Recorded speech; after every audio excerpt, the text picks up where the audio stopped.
sebelum waktumu habis di dunia ini. Terimalah Yesus, ya Mesiasmu. Terimalah Yesus, ya Allahmu.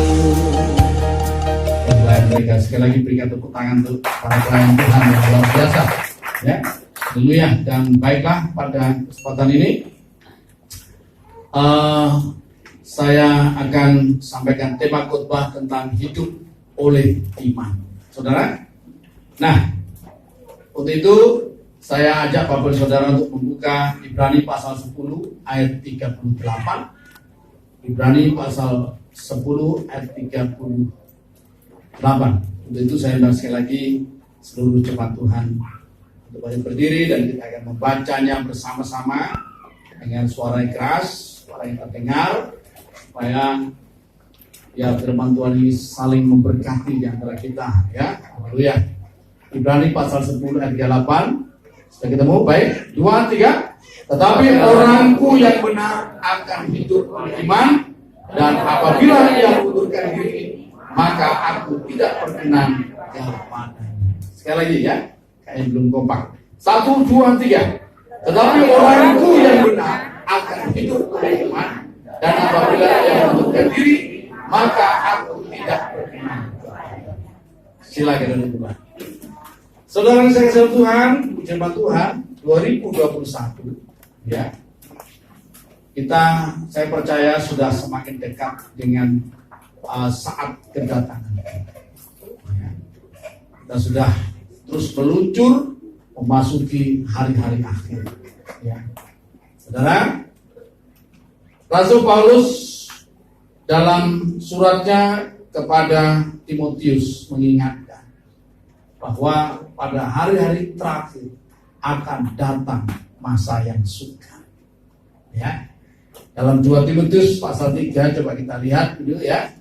2 Timotius pasal yang 3 ayat 1, ya, sampai ayat berikutnya saya akan bacakan, ya.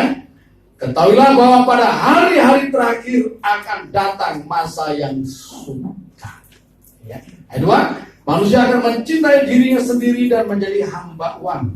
Mereka akan membual dan menyombongkan diri. Mereka akan menjadi pemfitnah. Mereka akan berontak terhadap orang tua dan tidak tahu berterima kasih, tidak memperdulikan agama, tidak tahu mengasihi, tidak mau berdamai, suka menjelekkan orang, tidak dapat mengekang diri, garang, tidak suka yang baik, suka mengkhianat, tidak berpikir panjang, berlagak tahu, lebih menuruti hawa nafsu daripada menuruti, ya maaf, lebih menuruti hawa nafsu daripada menuruti Allah. Ayat 5, secara lahiriah mereka menjalankan ibadah mereka, tetapi pada hakikatnya mereka memungkiri kekuatannya. Jauhlah mereka. Perhatikan, ya. Pada akhir zaman ini digenapi, yaitu datang masa yang sukar. Ya. Sekarang banyak orang yang mungkin saja mengaminkan. Ya, saya percaya mengaminkan nubuat yang dituliskan oleh Rasul Paulus ini, ya, bahwa keadaan sekarang memang lebih sukar daripada 10 tahun yang lalu barangkali, atau 20 tahun yang lalu, gitu ya. Dan semakin mendekati kedatangan Tuhan yang kedua kali, semakin kerasa hal ini, saudara. Namun pada hari ini, ya, berbahagialah Bapak dan Saudara yang ada dalam Tuhan, sebab Bapak selalu ada kabar baik. Ya. Nah, bagaimana mengatasi persoalan-persoalan yang terjadi dalam kehidupan kita? Ketika dunia dilanda suatu krisis, ketika dunia dilanda keadaan yang susah, saudara, ya, keadaan sukar, maka Tuhan jauh sebelumnya sudah memberikan solusi kepada kita. Yaitu apa? Supaya kita, orang-orang yang sudah dipilih Allah dan dibenarkan, hidup oleh iman. Saudara, namun demikian, ya, kita perlu waspadai sebab apa? Ada di antara orang-orang yang dibenarkan oleh Allah, yang sudah dipilih oleh Allah, tetapi tidak hidup oleh imannya dalam mengatasi semua keadaan itu. Mereka lebih mengandalkan kemampuan intelektual mereka, mereka lebih mengandalkan skill mereka dan sebagainya. Tapi hari ini berbahagialah saudara, ya, saudara yang percayakan firman Tuhan. Saudara sudah menjadi orang benar dan saudara mau hidup dengan iman, maka saudara akan tetap eksis dan mampu untuk mengatasi segala persoalan yang terjadi di tengah-tengah dunia. Saudara Tuhan, ya, iman adalah satu kepercayaan terhadap janji Allah, ya, atau firman Allah. Saudara, dan ini adalah sebagai modal. Kalau dalam Ibrani pasal yang ke-11 ayat yang pertama, di situ dijelaskan bahwa iman adalah dasar. Ya, saya akan bacakan Ibrani pasal 11 ayat yang pertama. Iman adalah dasar dari segala sesuatu yang kita harapkan dan bukti dari segala sesuatu yang tidak kita lihat. Saudara kasih dalam Tuhan, bagi orang yang tidak mengerti apa arti iman, maka keadaan ini akan menjadi hal yang menakutkan. Keadaan yang terjadi di akhir zaman itu akan menjadi hal yang sangat membingungkan, saudara. Menjadi hal yang sangat mengkhawatirkan. Tetapi kita yang mengenal Allah, saudara, mengenal Allah, yang memiliki janji-janji Allah, maka kita akan tenang menghadapi semuanya. Saudara dalam Tuhan, ya. Nah, pentingnya iman bagi kita semuanya, saudara. Yang pertama, ya, iman akan memberikan kepada kita kemampuan untuk kita ini bangkit menjadi orang-orang yang dikenang oleh Allah, saudara. Nah, dalam hal ini kita bisa melihat dalam Ibrani pasal 11 ayat yang ke-6, saya akan bacakan. Tetapi tanpa iman tidak mungkin orang berkenan kepada Allah. Sebab barang siapa berpaling kepada Allah, ia harus percaya bahwa Allah ada dan bahwa Allah memberi upah kepada orang yang sungguh-sungguh mencari Dia. Saudara, kita sudah mendapatkan, ya, berita dari firman Tuhan bagaimana dunia zaman purba, ya, ada orang-orang yang hidup berkenan akan Allah dan bagaimana akhir kehidupan mereka. Ya, salah satunya, ya, diantaranya adalah yang pertama yang dialami oleh Nuh, yaitu bapak kita semuanya. Saudara, yang saya kasih dalam Tuhan, dalam Ibrani pasal 11 ayat ke-7, saya akan bacakan. Karena iman maka Nuh dengan petunjuk Allah tentang sesuatu yang belum kelihatan, dengan taat mempersiapkan bahtera untuk menyelamatkan keluarganya, dan karena iman itu ia menghukum dunia, dan ia ditentukan untuk menerima kebenaran sesuai dengan imannya. Mengapa Allah peduli terhadap Nuh ketika dunia pada zaman Nuh itu rusak sedemikian parahnya? Saudara, kalau saudara membaca dalam kisahnya di kitab Kejadian pasal yang ke-6, saudara, ya, saya akan bacakan, saudara. Kejadian pasal 6 ayat 9 saya akan bacakan. Inilah riwayat Nuh. Nuh adalah seorang yang benar dan tidak bercela di antara orang-orang sezamannya, dan Nuh itu hidup bergaul dengan Allah. Perhatikan saudara sekalian. Mengapa Nuh ini, ya, di antara orang-orang sezamannya, dia adalah orang yang berkenan di mata Tuhan. Karena apa? Karena dia percaya bahwa Allah itu ada, ya, dan bahwa Allah itu memberikan upah kepada orang yang sungguh-sungguh mencari Dia. Ya, karena dia mempunyai iman kepada Allah, maka dia menjaga hidupnya, hidup benar di hadapan Allah. Dan karena dia hidup benar di hadapan Allah di antara orang sezamannya, maka Nuh ini mendapat perkenanan Tuhan. Saudara perhatikan. Saya minta kita semua jemaat Tuhan mengerti, ya, bahwa, ya, kehidupan yang berkenan kepada Allah itu menarik hati Tuhan. Memang kita dibenarkan sekarang dalam Kristus Yesus, kita dibenarkan bukan karena perbuatan kita, tetapi karena iman kita kepada Kristus. Namun jangan lupa bahwa ya Kristus itu mati untuk membenarkan kita dan untuk saudara membuat kita ini hidup benar dan berkenan kepada Allah. Bukan kita ini setelah ditebus oleh Kristus kemudian kita ini enak-enak hidup dalam dosa terus, tidak.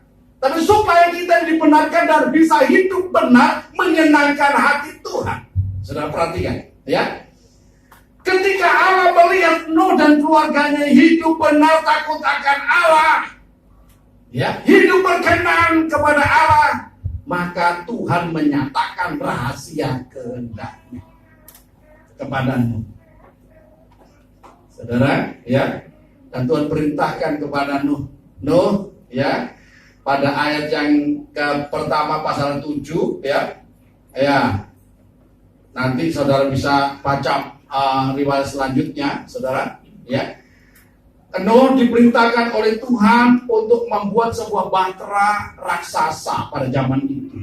Ini luar biasa, saudara, ya. Iya, coba bayangkan, itu butuh dana berapa miliar itu, saudara, pada zaman itu. Kalau dihitung rupiah sekarang itu, ya. Karena apa? Bahteranya begitu besar.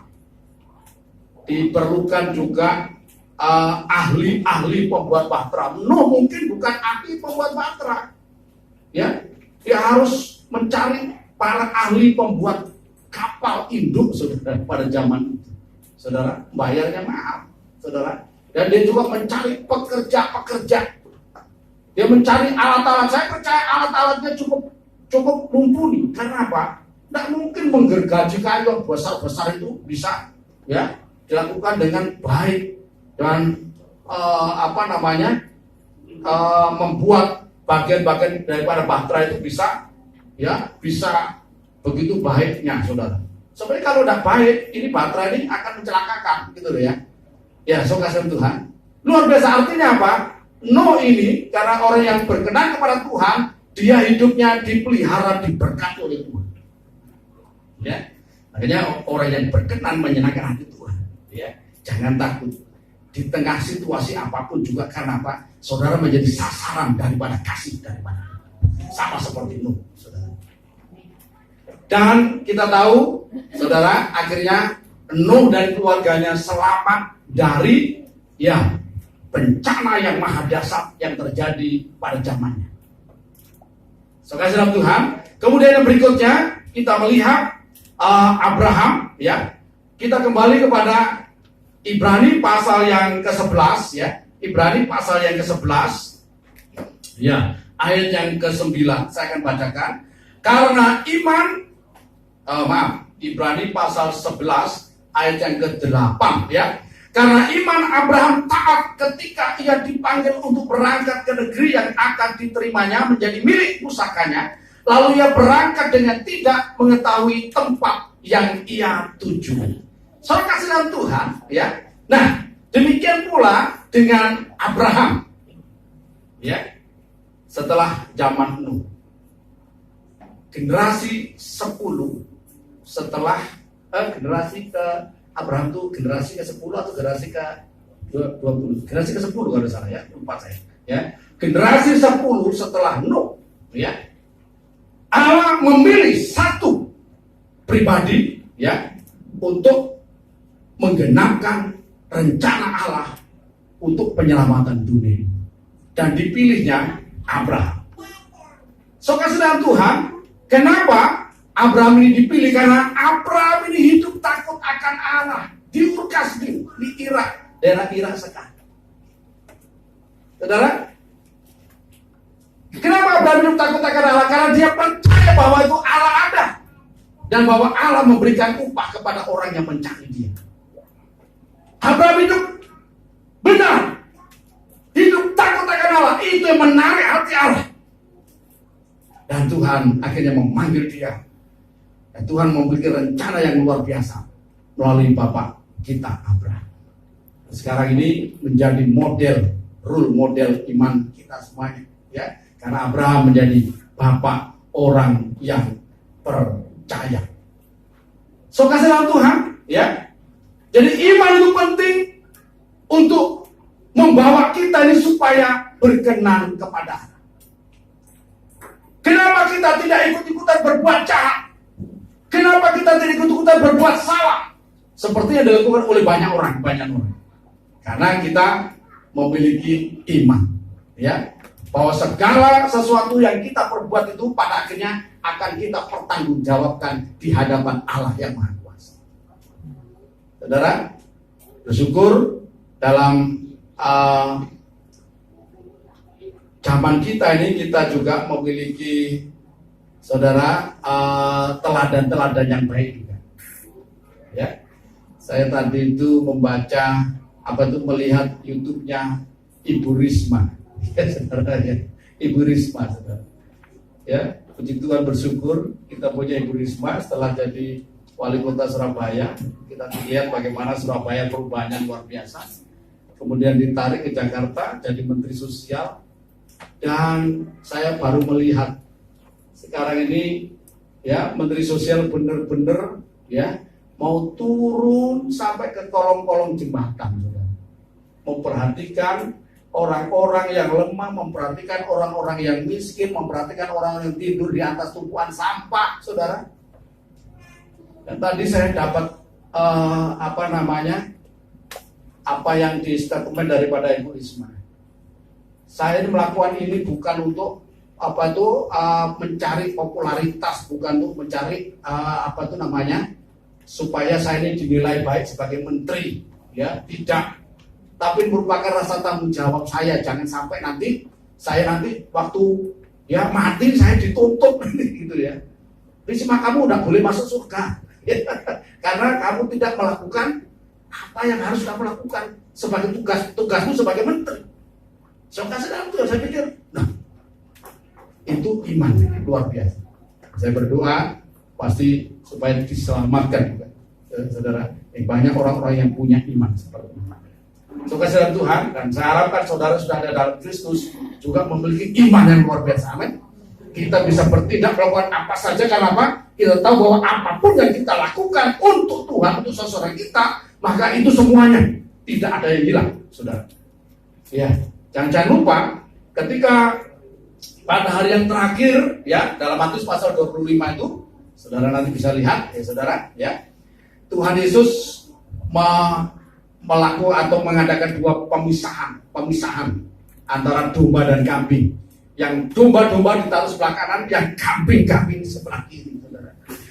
Ya, yang kepada yang sebelah kanan, Tuhan Yesus berkata, sabaslah, masuklah dalam kebahagiaan Tuhanmu, ya.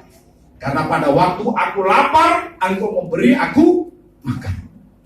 Pada waktu aku telanjang, engkau memberi aku pakaian.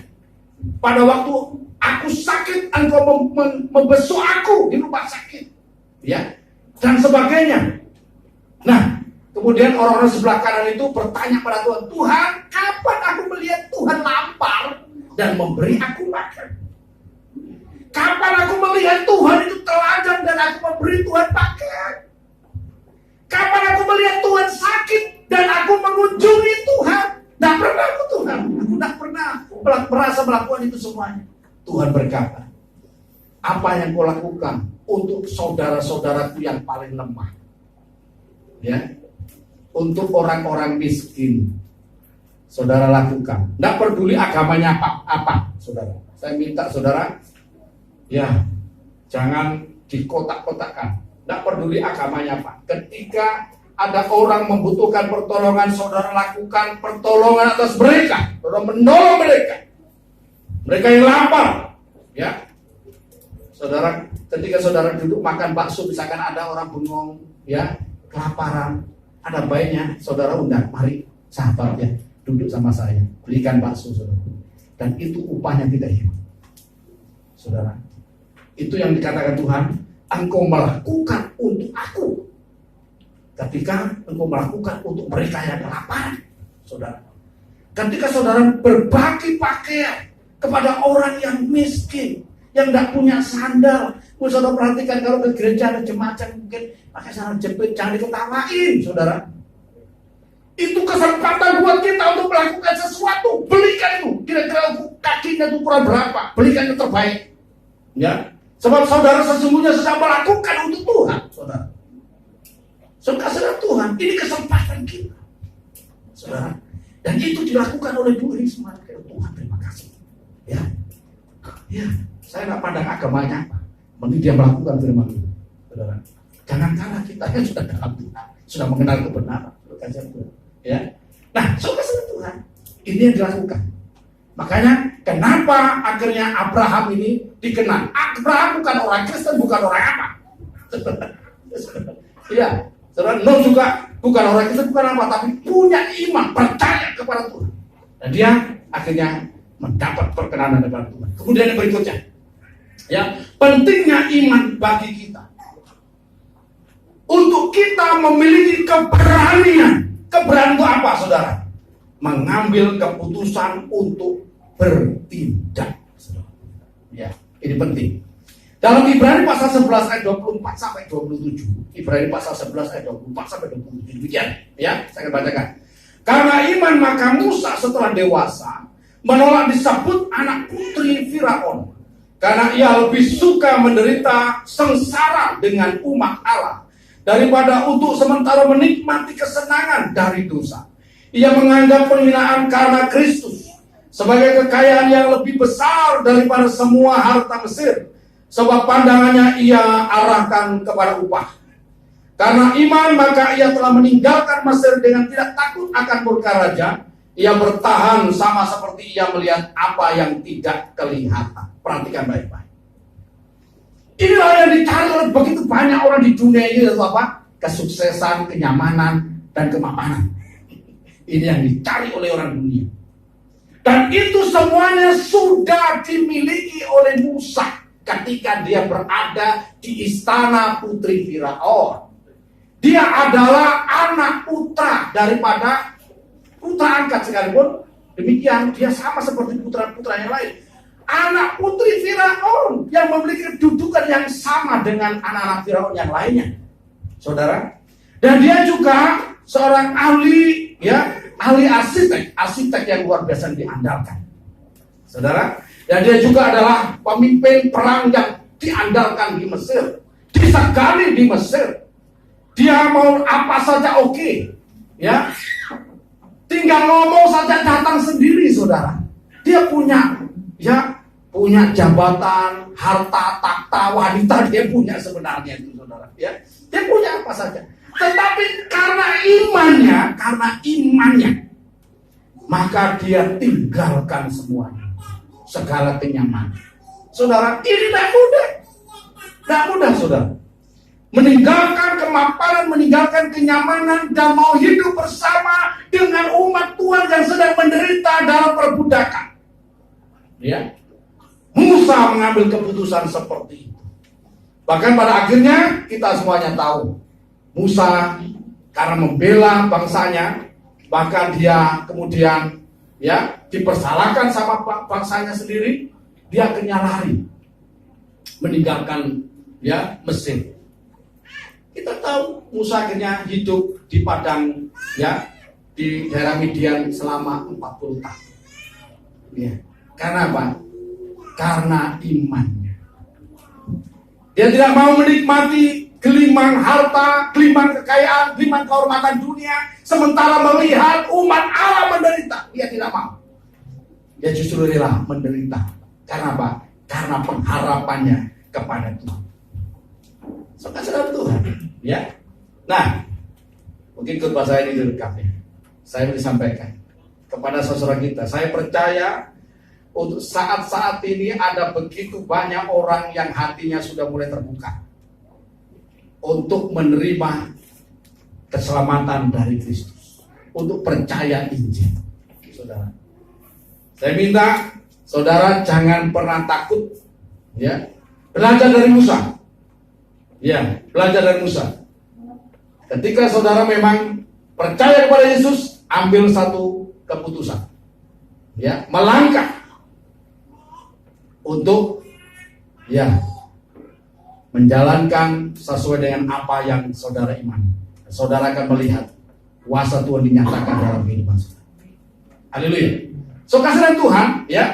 Nah, syarat pengikut Yesus kita semuanya tahu, memang tidak mudah untuk menjadi pengikut Yesus. Saudara jangan berpikir, oh enak jadi orang Kristen, ya. Orang didatangi, dikasih mie, dikasih sembako, jadi orang Kristen. Nah seperti itu saudara. Menjadi orang Kristen itu luar biasa pergumulannya saudara. Ya, Musa harus meninggalkan segala kemewahannya gara-gara Kristus. Coba kita lihat dalam Matius pasal 16 ayat yang ke-24 sampai 26. Matius pasal 16 ayat 24 sampai 26. Saya akan bacakan demikian. Ya. Lalu Yesus berkata kepada murid-muridnya, setiap orang yang mau mengikut aku ya harus menyangkal dirinya, memikul salibnya dan mengikut aku. Ayat 25, karena barang siapa mau menyelamatkan nyawanya, ia akan kehilangan nyawanya. Tetapi barang siapa kehilangan nyawanya karena aku, ia akan memperolehnya. Ayat 26 kita baca bersama-sama 23. Apa gunanya seorang memperoleh seluruh, dia tahu hidup manusia itu berapa. Alkitab menuliskan, manusia itu ditetapkan oleh Tuhan hidup 70 sampai 80 tahun. Kalau lewat 80 tahun itu satu penderitaan. Ya kan? Tapi saya berdoa supaya Pak Yongki umur panjang dan sehat. Amin. Ya, haleluya. Dan yang lain-lain juga umur panjang dan sehat. Tapi firman Tuhan sudah katakan warning ya, 70 sampai 80 tahun.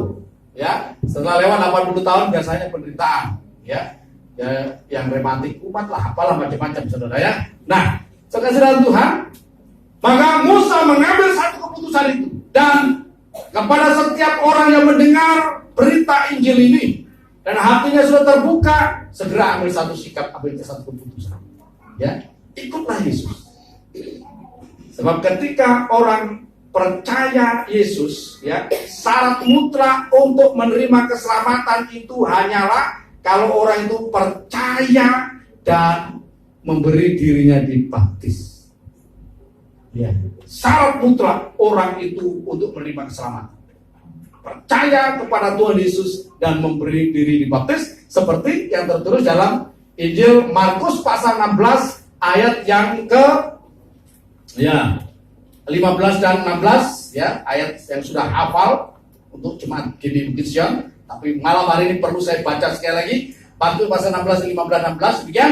Lalu dia berkata kepada mereka, pergilah ke seluruh dunia, beritakanlah Injil kepada segala makhluk. Siapa yang percaya dan dibaptis akan diselamatkan, tetapi siapa yang tidak percaya akan dihukum.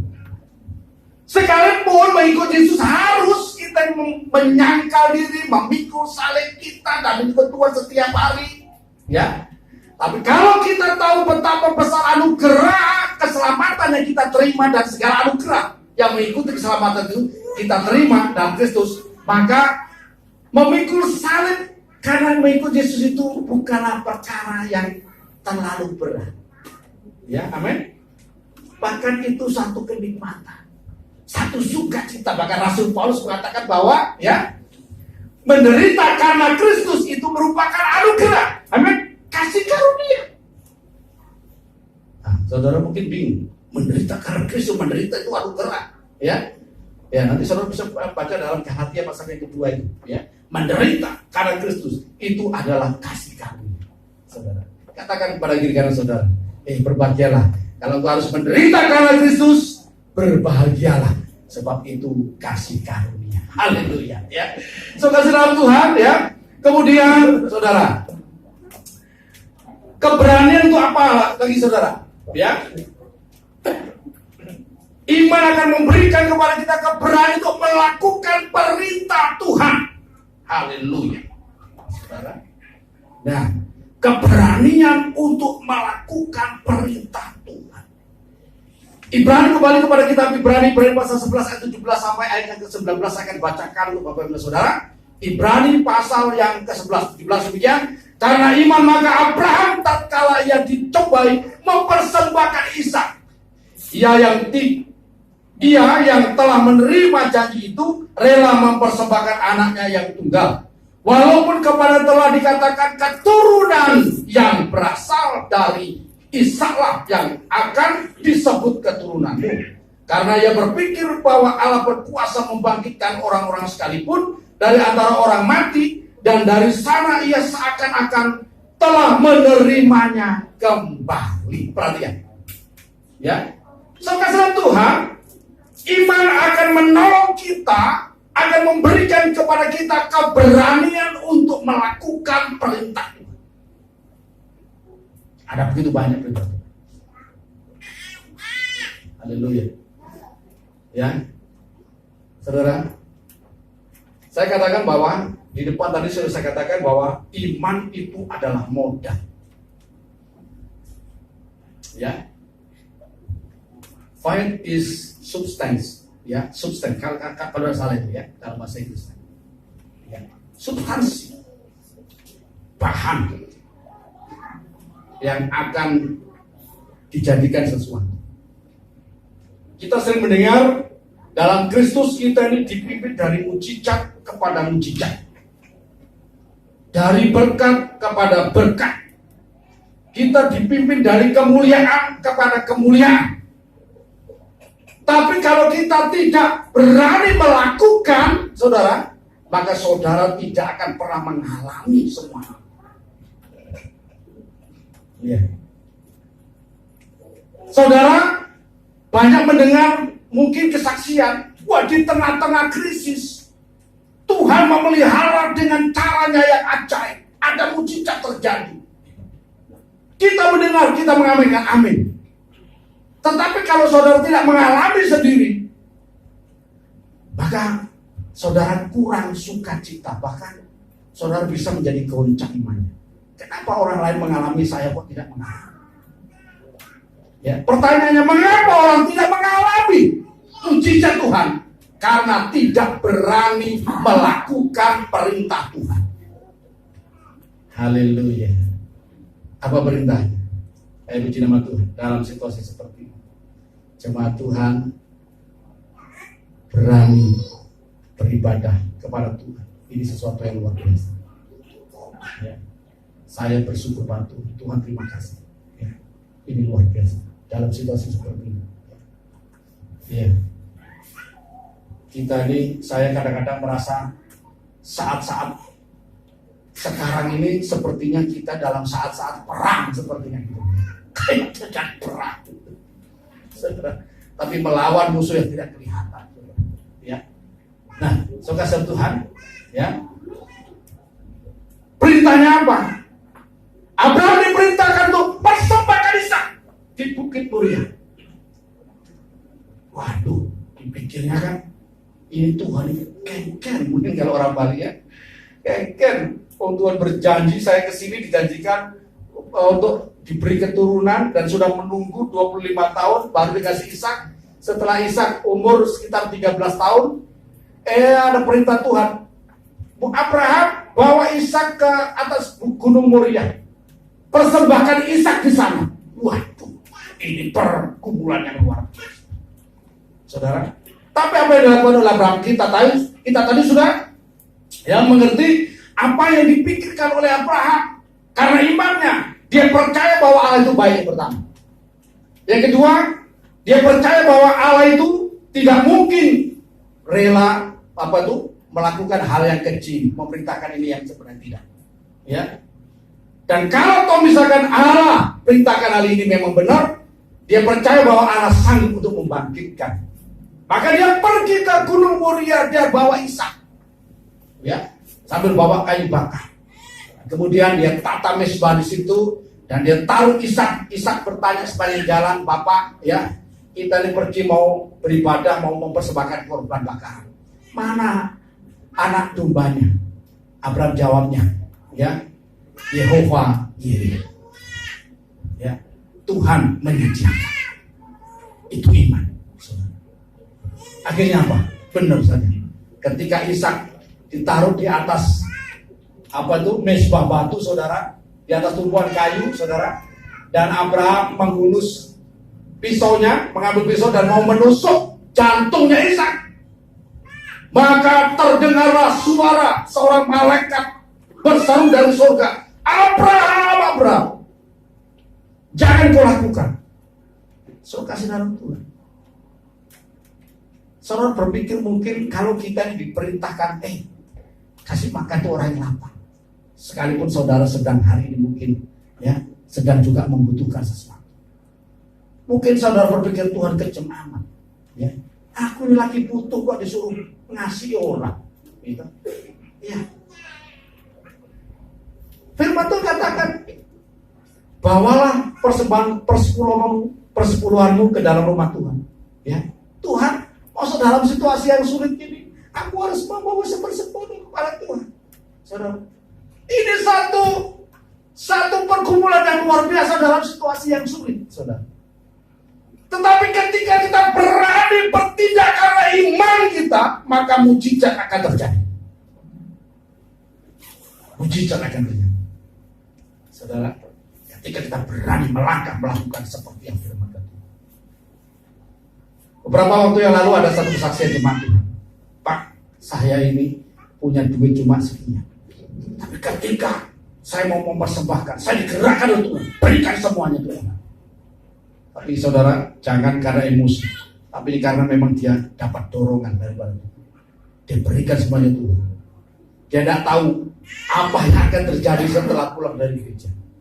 Saudara, luar biasa terjadi mujizat. Ya, ketika dia berani melakukan itu, maka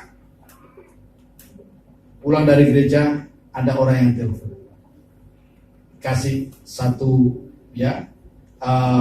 pekerjaan yang berhubungan dengan pekerjaannya, dan dia mendapatkan keuntungan yang lebih dari 10 kali lipat dari apa yang dia berikan kepada Tuhan. So kasih Tuhan, ini bukan gambling, bukan. Tapi karena apa? Karena dia taat berani melakukan apa yang Tuhan perintahkan. Ketika Abraham berani melakukan itu, mujizat terjadi. Dan dia tidak pernah kehilangan Ishak. Kita tahu ya, sekarang kita semuanya diberkati karena apa? Karena iman Abraham dan karena keturunan Abraham. Tepuk tangan untuk Bapak kita Abraham yang berdoa Ishak. Haleluya. Saudara Tuhan, kemudian yang berikutnya, saudara, iman akan menolong kita untuk kita ini mampu setia sampai akhir. Yang terakhir, hari ini saya tidak ikut panjang-panjang. Ya.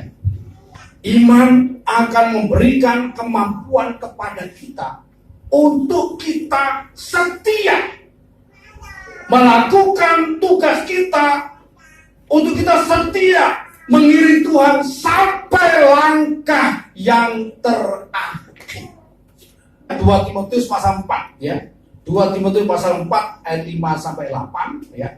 2 Timotius pasal 4 ayat 5 sampai 8. Haleluya, demikian. Tetapi kuasalah dirimu dalam segala hal, sabarlah menderita. Lakukanlah pekerjaan pemberitaan Injil dan tunaikanlah tugas pelayananmu. Mengenai diriku, darahku sudah mulai dicurahkan sebagai persembahan.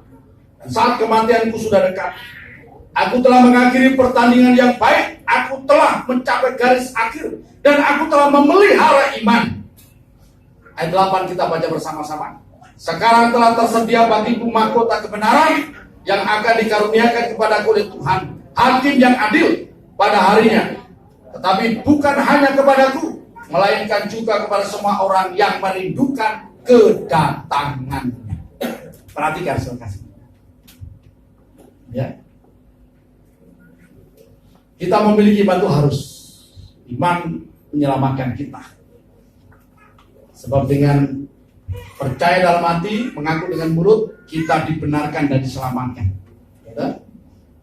Oleh iman kepada Injil Kristus, kita memiliki jaminan kepastian untuk masuk ke dalam kerajaan surga. Saudara. Tetapi perhatikan baik-baik. Perhatikan baik-baik. Tidak sedikit orang yang awalnya memang melangkah dengan iman, tetapi dia gagal di langkah yang terakhir.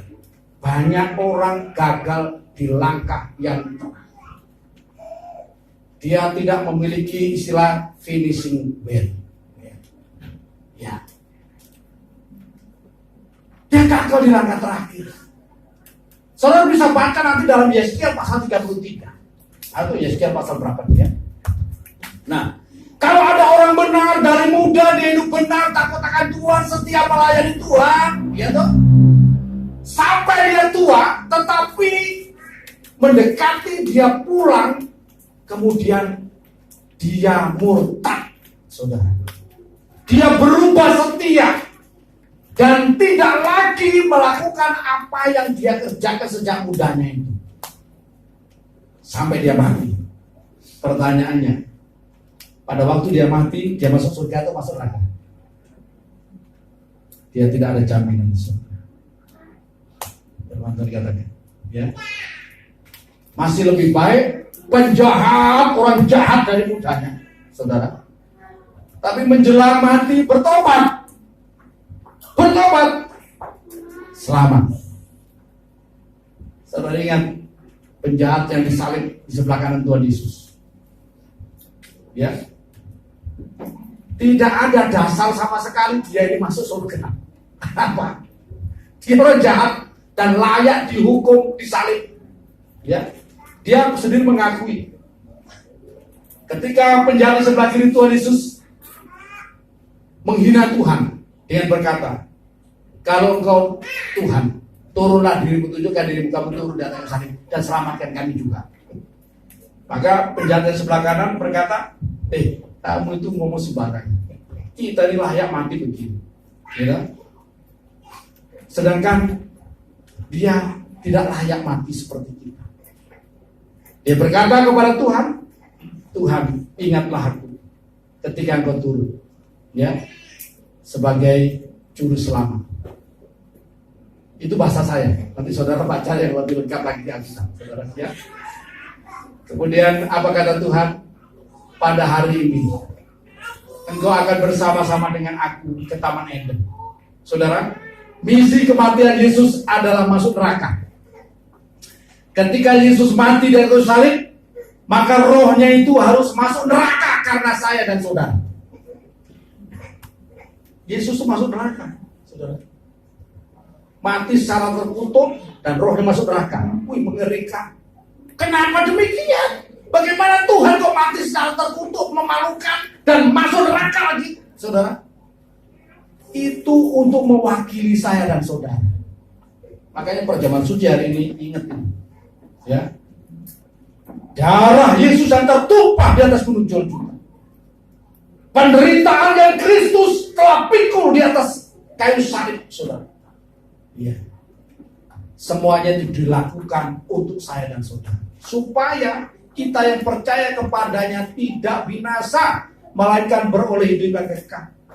Dia masuk neraka supaya kita ini tidak masuk neraka, saudara. Karena hukuman neraka sudah ditanggung oleh Yesus.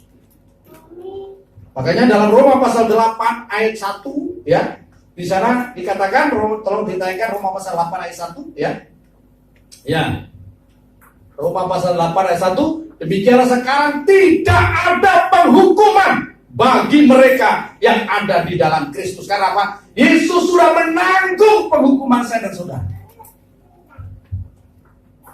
Tanggung. Terkasih Tuhan, ya. Tetapi kemudian pada hari yang ketiga Yesus telah bangkit, ya, menyatakan diri, dia telah menang. Neraka, maut tidak berkuasa atas Kristus Yesus. Dia bangkit. Dan pada Matius pasal 28 ayat 18 Yesus berkata, ya, Matius 28 ayat yang 18, segala kuasa baik di surga, ya, segala kuasa kepadaku telah diberikan, segala kuasa di surga dan di bumi ada di dalam tangan Tuhan kita Yesus Kristus. So, kasih dalam Tuhan, ya. Nah, kita perlu setia sampai akhir untuk kita mengikut Yesus. Kita sudah tahu kita sudah diselamatkan, Yesus sudah membayar semuanya. Tapi kalau kita tidak setia sampai langkah yang terakhir, kita bisa kehilangan keselamatan.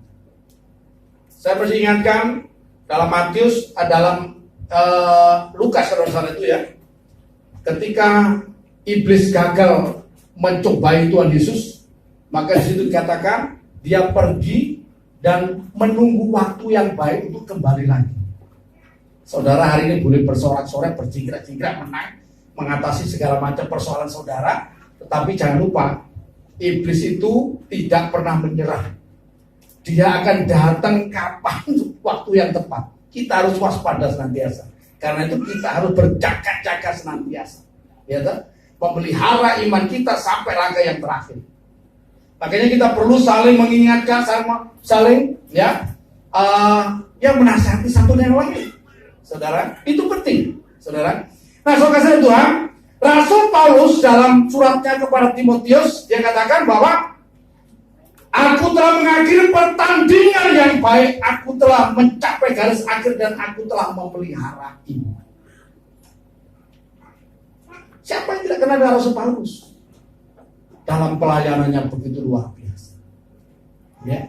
Rasul Paulus menghadapi begitu banyak tantangan, begitu banyak penderitaan, ya. Dan dia bisa melewati semuanya itu karena apa? Karena iman pengharapannya kepada Kristus. Bahkan ketika dia menderita, di penjara, digebuki, disesal luar biasa, ya, dia berani katakan dalam Roma pasal 8 ayat yang ke-18.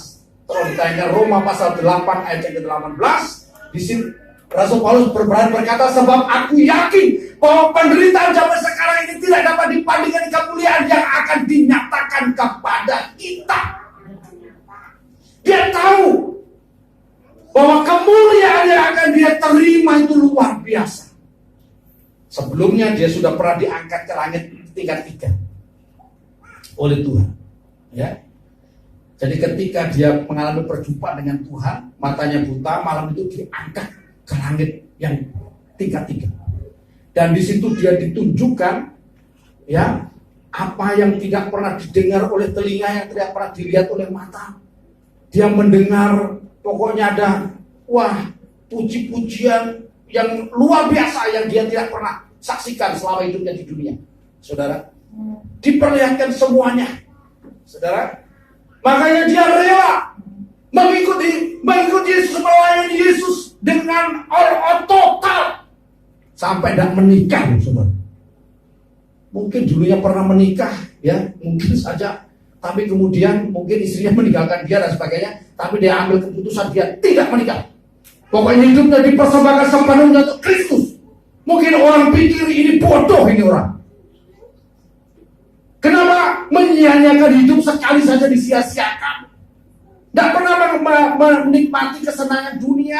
Ya tidak pernah menikmati kesenangan dunia. Ya, tidak pernah rekreasi, tidak pernah refreshing. Hidupnya terus melayani Tuhan, melayani Tuhan. Saudara. Namun ketika di penghujung akhir hidupnya, dia tidak pernah sedikit pun ada tulisan, ada pernyataan yang menunjukkan bahwa dia ini menyesal. Aku menyesal sebenarnya, ya. Kenapa dulu aku enggak, ya, menikah aja dulu sama si A, si B, ya. Menyesal aku dulu, kenapa saya dulu kok tidak ambil jurusan politik aja supaya aku bisa jadi duduk di pemerintahan. Mengapa dulu begini-begini? Enggak. Tapi justru dia bangga dengan berani dia menuliskan surat ini kepada Timotius, ya. Ya, mengenai diriku, darahku sudah mulai dicurahkan sampai persembahan dan saat kematianku sudah dekat. Perhatikan. Dia bangga. Karena apa? Dia tahu pada waktu dia meninggalkan dunia ini, kemana dia pergi. Dia tahu. Dia tahu upah yang akan dia terima. Dia akan menerima mahkota kemuliaan sudah menantikan dia. Saudara kasih dalam Tuhan, ya. Sekalipun sekarang ini ada begitu banyak orang, ya, mungkin saya mudah-mudahan salah menilai, ya. Bahkan di kalangan gereja mungkin, ya, ada orang yang terbalik. Rasul Paulus dulu meninggalkan segala sesuatu apa yang dahulu merupakan keuntungan, dia katakan sekarang dalam Kristus semuanya kau anggap sampah, ya. Tapi ada banyak orang yang sekarang ini, ya saudara, menjual Kristus untuk mendapatkan sampah dunia. Kadang-kadang. Iya, untuk menipu, untuk mendapatkan pamor, untuk mendapatkan nama besar dan sebagainya, ya. Dengan menunggangi Kristus, maaf. Dengan memakai menjual Kristus. Saudara, tapi saya minta kita semuanya biarlah kita menempatkan diri sebagai hamba Kristus. Bila dalam hidup ini Kristus ditinggikan lebih dari semuanya. Amin. Melalui pelayanan kita, melalui kehidupan kita, melalui pengorbanan yang kita berikan, biarlah Kristus yang ditinggikan. Ya. Dan kita belajar setia sampai langkah yang terakhir.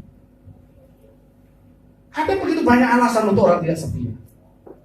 Kenapa? Mungkin saja perkataan-perkataan orang atau pikiran-pikiran yang muncul. Kenapa kamu begitu? Bodoh amat dan sebagainya. Melakukan pelayanan, ibadah dan sebagainya. Berkorban ini, berkorban itu. Saya sampaikan, kalau kita tahu apa yang kita lakukan untuk Tuhan, ya, apapun bentuk perbuatan, pelayanan, pekerjaan yang saudara lakukan untuk Tuhan itu bernilai kekal, saudara tidak akan pernah merasa menyesal. Bahkan waktu saudara yang saudara persembahkan hari ini untuk Tuhan, saudara, kalau saudara tahu setiap detik itu bernilai kekal, saudara tidak akan pernah menyesal datang beribadah kepada Tuhan. Tidak akan pernah menyesal. Kalau saudara tahu bahwa waktu-waktu yang saudara berikan untuk Tuhan itu membawa kemuliaan untuk kehidupan yang kekal, saudara ibadah itu datang lebih awal dan akan saudara duduk berseru pada Tuhan berdoa. Kan pernah itu ada seorang pendeta Korea yang dibawa Tuhan masuk, ya, rohnya dibawa ke surga dan ditunjukkan di situ ada malaikat-malaikat yang membangun rumahnya megah-megah. Ada juga ditunjukkan ini rumahnya megah, dia pikir ini rumahnya, bukan. Ini rumah jemaat yang sederhana, ini jemaat yang digembalakan sederhana, saudara. Kerjanya apa jemaat ini? Ibu janda, saudara. Ibu janda biasa, ya. Kerjanya dia datang lebih awal. Sebelum ibadah dia mulai nyapu-nyapu gereja, bersih-bersih batu nata-nata, kemudian dia berdoa mendoakan pendetanya, Tuhan berkatilah hamba Tuhan, berkati yang melayani, berkati umat Tuhan yang sedang berjalan ke gereja mau beribadah sebagainya. Setianya melakukan begitu secara mati. Begitu dia ketemu di surga, dia lihat ibu janda ini luar biasa. Di sana rumahnya kelihatan cantik, luar biasa, saudara. Dan rumahnya mewah, luar biasa. Dipikir itu rumahnya dia, saudara. Tuhan katakan bukan. Ini rumah ibu janda ini. Oh, pasti ini ibu janda saja cuma di tempat saya yang biasa saja rumahnya mewah. Apalagi saya. Akhirnya apa? Dia dibawa oleh malaikat kotak-kotak kecil gitu. Dia pikir, ini rumah siapa? Ini rumah kamu. Loh, kenapa Tuhan? Ya. Nah, ini salah. Ini motivasi pelayanan yang salah. Kamu memang melakukan pelayan-pelayan begini-begini, tapi ya kamu tidak sungguh-sungguh mau berkorban untuk Tuhan.